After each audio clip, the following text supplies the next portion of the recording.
What are you doing today? Thank you so much for tuning in. My name is Stephen Croft. I'm a co-founder at Hackington's Code School for Kids. Now, let's look at a motherboard. So what is a motherboard? So this right here that I'm actually holding in front of me is a motherboard, but what does it actually do? Well, a motherboard's main purpose is to connect all of the components in the computer so that they can talk to each other.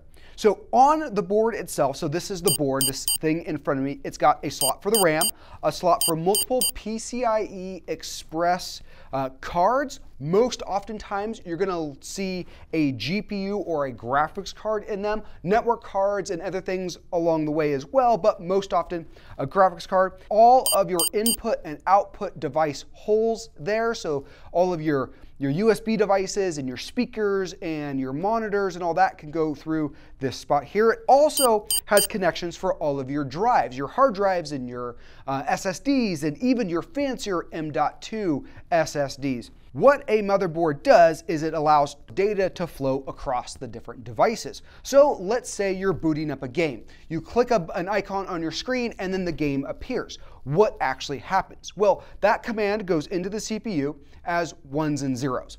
The ones and zeros get added, they then get pushed to RAM to execute a series of functions. The RAM temporarily stores those instructions and then sends it to the drive, the long-term storage, to find the program or whatever to open it up.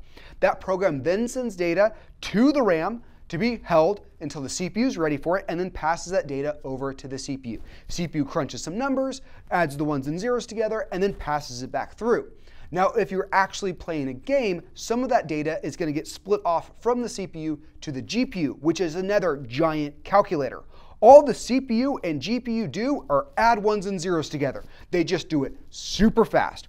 So as those ones and zeros get added together, it's up to the software to interpret what's happening, but the motherboard allows for those ones and zeros to get passed from system to system.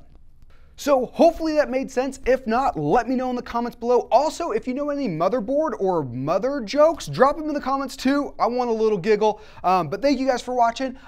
Get subscribed, comment down below, like the video, hit the notification bell if you want to be part of the Noti squad, which is the thing I just came up with. And we'll see you in the next one.